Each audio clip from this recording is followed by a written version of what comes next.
Bonjour à tous, bienvenue dans cette nouvelle vidéo. Ça faisait un petit moment, donc je suis ravi de vous retrouver aujourd'hui. Au programme du jour, on va parler matos et workflow de travail principalement.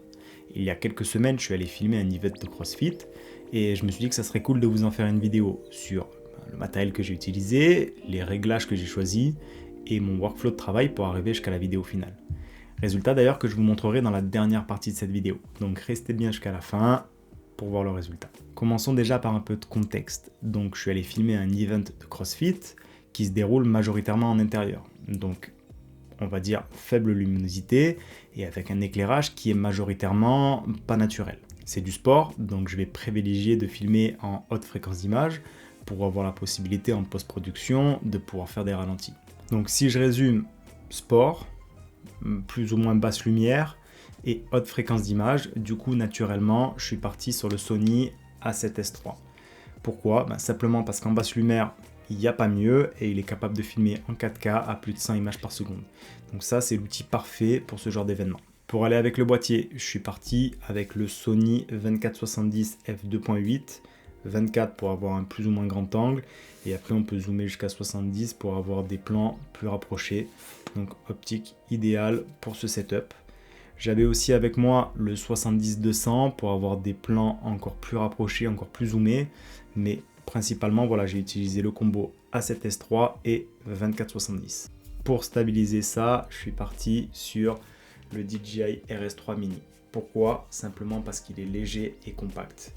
Et avec le poids de ce setup, c'est idéal, ça fait carrément le taf. Niveau encombrement et charge, on va dire poids tout au long de la journée, c'est idéal que d'avoir un plus gros stabilisateur. Quand j'utilisais pas le gimbal, j'avais aussi avec moi cette petite poignée qui vient se fixer au-dessus de la caméra, comme ceci, et qui permet simplement d'être un peu plus stable. Quand on prend comme ceci, on est plus stable que quand on a la caméra comme ceci. Donc ça, c'est parfait quand on fait des plans à main levée. Niveau son, j'ai décidé de ne pas prendre de micro ni de capter de son, simplement parce que dans la salle, il y avait de la musique à gogo. Donc mes plans auraient été pollués et je ne l'aurais pas utilisé. Donc je préfère le rajouter en post-production. Voilà pour le matériel donc utilisé. Concernant les réglages maintenant. Donc sur mon Sony A7S3, je l'ai réglé pour filmer exclusivement en 4K 100 images par seconde. Du coup, j'ai bloqué mon shutter à 1/200 et je ne l'ai plus bougé. Concernant les ISO, le boîtier a un double ISO natif, c'est-à-dire deux valeurs d'ISO pour laquelle la qualité d'image sera la meilleure possible, et le deuxième est à 12800, ce qui fait que ça laisse rentrer pas mal de lumière. C'est pour ça qu'il est autant reconnu en basse lumière. Donc j'ai fixé mon ISO à 12800 et je ne l'ai plus touché. Donc voilà, 4K 100 images par seconde, 1/200 et ISO 12800. Pour exposer mon image, j'aurai juste à jouer avec l'ouverture de mon objectif. Concernant par contre la balance des blancs, normalement je la laisse en automatique, mais là, comme il y avait une partie d'éclairage non naturel avec les néons au plafond et un côté de la salle où il y avait des fenêtres et donc qui laissait passer de la lumière naturelle, pour éviter les changements de valeur suivant que je me dirige à droite ou à gauche, j'ai préféré la mettre et la fixer à une valeur fixe. Comme ça, je suis sûr qu'au cours de la journée, j'ai pas un changement dans la valeur de ma balance des blancs. Ce qui fait que j'ai des plans homogènes sur toute la journée. Donc vous voyez, setup minimaliste, réglage plutôt simple, j'avais pas besoin de plus pour cet événement. Du coup, on se retrouve devant l'écran pour que je vous montre les plans que j'ai tournés et mon workflow de travail pour arriver à la vidéo finale. Voilà, on se retrouve devant l'écran. Vous allez voir, mon workflow est assez simple, découpé en plusieurs étapes successives que vous allez pouvoir reproduire ou adapter à vos besoins. Allez, commençons par la première étape. Dans notre cas, ça va être de trouver une musique pour notre vidéo. Il m'arrive de faire cette étape avant d'aller tourner, ça me permet d'avoir un petit peu l'air et le rythme dans la tête et ça peut m'aider lors de la prise de vue pour savoir si un plan peut matcher ou pas avec ma musique.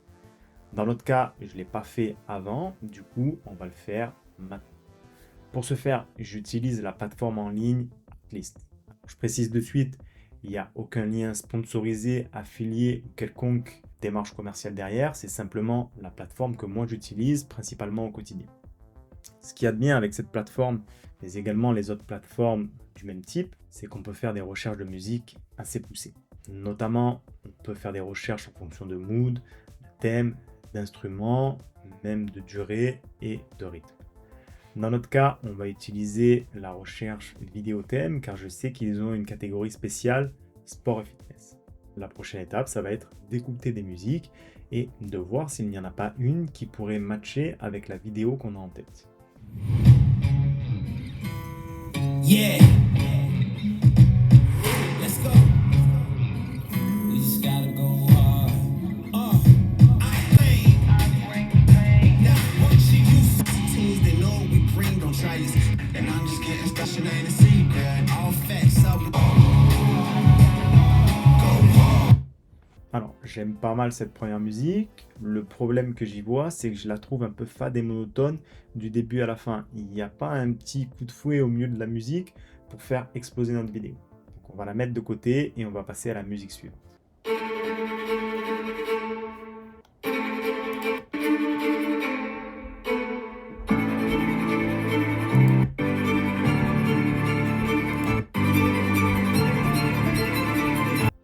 Ok, thème complètement différent de la première musique. Je la trouve pas mal, mais comme la première, je la trouve un peu fan et monotone. Il n'y a pas un petit truc qui fait un effet waouh. Donc, on passe à la prochaine.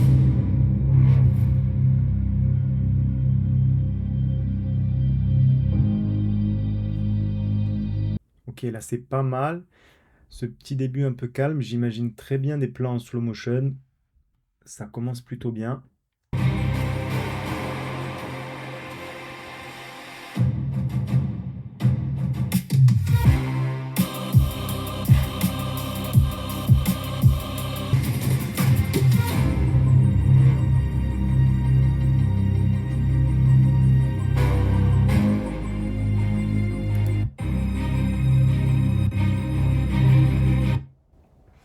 Ok, pas mal la fin, ça redescend, donc c'est typiquement le genre de musique que je recherchais. Calme au début, bien nerveux au milieu et recalme à la fin. Donc je pense qu'on va partir sur cette musique, j'aime beaucoup, donc on la télécharge et on va passer à l'étape suivante.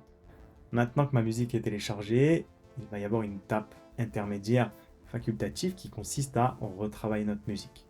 Pourquoi la retravailler? Bien simplement parce que la musique que j'ai téléchargée fait 2 minutes 08 et que moi j'avais prévu de faire une vidéo de 1 minute 30 maximum. Donc il va falloir que je retravaille cette musique en conséquence. Il y a deux façons de le faire, soit on le fait en manuel en regardant les ondes et en raccourcissant manuellement la musique, soit on a aujourd'hui à disposition des outils automatiques. Notamment Premiere Pro fait ça très très bien et dispose d'un outil qui est ultra efficace. C'est aujourd'hui la seule raison de pourquoi j'ai encore Premiere Pro. Donc c'est ce que j'ai fait aujourd'hui et ça m'a permis d'obtenir une musique d'1 minute 30. Maintenant que cette étape est faite, on va pouvoir passer au montage. Donc on se retrouve dans le logiciel de montage. Personnellement, aujourd'hui j'utilise DaVinci Resolve, mais tout ce qu'on va voir peut très bien être adapté à Final Cut ou Premiere Pro par exemple. Alors, dans mon logiciel de montage, la première étape va consister à importer tous mes rushs dans le logiciel. Pour ça, je les place dans un dossier rush et j'y intègre tous mes médias. Là, dans notre cas, j'ai tourné avec une seule caméra, donc j'ai qu'un seul dossier. Si j'avais tourné avec plusieurs caméras différentes, j'aurais créé un dossier type de caméra. Là, c'est pas le cas, donc j'ai un dossier avec tous mes rushs. L'étape suivante consiste à sélectionner tous mes plans et les placer à la suite dans une timeline. De ce fait, j'ai l'ensemble des plans filmés au cours de la journée mis bout à bout. On se retrouve donc avec à peu près 50 minutes de rush. Et là va commencer l'une des étapes les plus fastidieuses, le dérush. Le dérush, c'est quoi? Ça consiste à visionner l'ensemble des plans qu'on a tournés et ne conserver que les vidéos ou parties de vidéos qui pourraient être exploitables dans notre montage. Donc, on va se placer au début et on va lire et plus ou moins couper ou supprimer des plans s'ils ne sont pas exploitables. Donc voilà, mon dérush est terminé, je me retrouve avec 26 minutes de vidéo. On a réduit à peu près de moitié ma timeline, mais ça reste quand même assez conséquent, d'autant plus que ma vidéo finale doit faire 1 minute 30, donc il va falloir que je sélectionne une infime partie des plans que j'ai sélectionnés ici. Et on se retrouve donc sur l'étape suivante, qui est le montage. Pour le montage, comment je procède? Donc j'ai ma timeline de dérush avec tous les plans que j'ai sélectionnés. Je vais créer une timeline vide que je vais appeler montage. La première étape va être d'y intégrer ma musique. Une fois que j'y ai placé ma musique, on va pouvoir s'attaquer au montage. Moi, ce que j'aime bien faire, c'est placer la timeline de montage et la timeline de dérush l'une en dessous de l'autre. Ça permet de visualiser assez rapidement ma timeline de dérush et la timeline de montage. Et si, pendant que je visionne ma timeline de dérush, il y a un plan qui m'intéresse, j'ai simplement besoin de la glisser sur ma timeline de montage pour l'intégrer à celle-ci. C'est assez simple et assez efficace. La petite astuce, le petit tips que je rajoute en plus, c'est qu'une fois que j'ai basculé un plan de ma timeline de dérush à ma timeline de montage, soit je la mets d'une couleur différente, soit je la monte comme ceci, et ça me permet de voir facilement les plans que j'ai déjà utilisés. Voilà, maintenant qu'on est en place, on va pouvoir s'attaquer au montage. J'ai décidé de partir sur un montage ultra simple avec de simples cuts.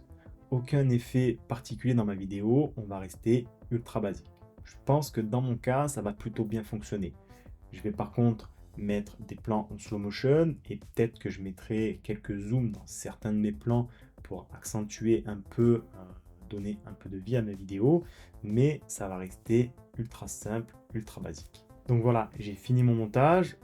Donc comme vous voyez, j'ai mes plans successifs sur la timeline de montage et en bas sur ma timeline de dérush, on voit, comme je vous disais tout à l'heure, les plans que j'ai mis en haut, c'est les plans que j'ai utilisés. Donc je peux avoir rapidement un coup d'œil sur qu'est-ce que j'ai utilisé ou qu'est-ce que je n'ai pas utilisé. Donc là, j'ai mon montage avec mes plans successifs.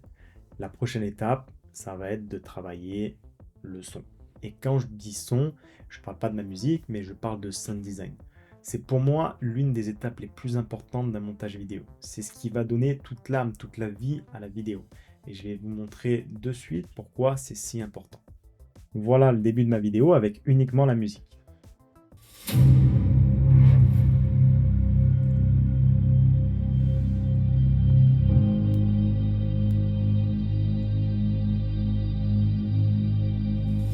Vous voyez, c'est pas mal, on pourrait se contenter de faire uniquement ça, mais pour moi, il manque un petit truc. Admettons que je rajoute un petit timer avec un fond sonore un peu suspense au début de ma vidéo. Ça donnerait ça.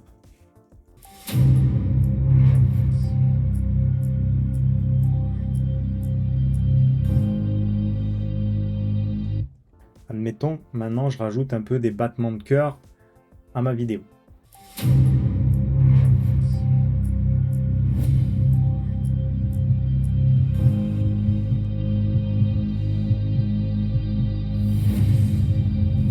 Déjà un peu mieux, mais on voit ici sur ce plan, on voit ici, je vous le remets, vous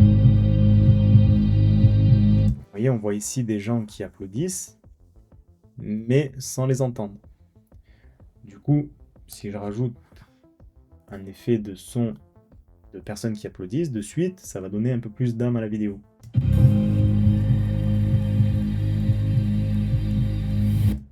Et maintenant, si on écoute cette même intro, mais sans la musique, vous allez voir que au final, il n'y a presque pas besoin de musique.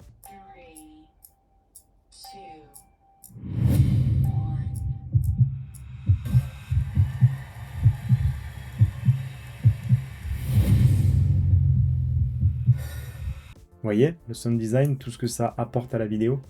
Alors voilà, ça c'était l'une des étapes à mon sens les plus importantes d'un bon montage. Et enfin, la dernière étape, ça va être d'appliquer une correction colorimétrique à ma vidéo. Vous voyez ici, les plans sont un peu fades, on dirait qu'ils sont désaturés. Simplement, j'ai filmé dans un profil log, et donc il va falloir remettre de la saturation, des couleurs dans ma vidéo. Et ça, c'est l'étape de colorimétrie. Donc, si j'applique mes corrections colorimétriques, ça donne ça. Vous voyez la différence?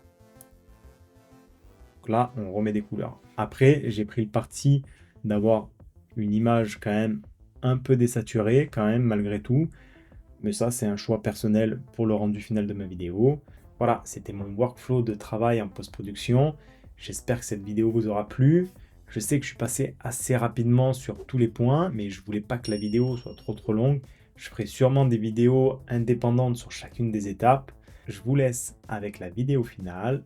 Prenez soin de vous. Je vous dis à la prochaine. Bye.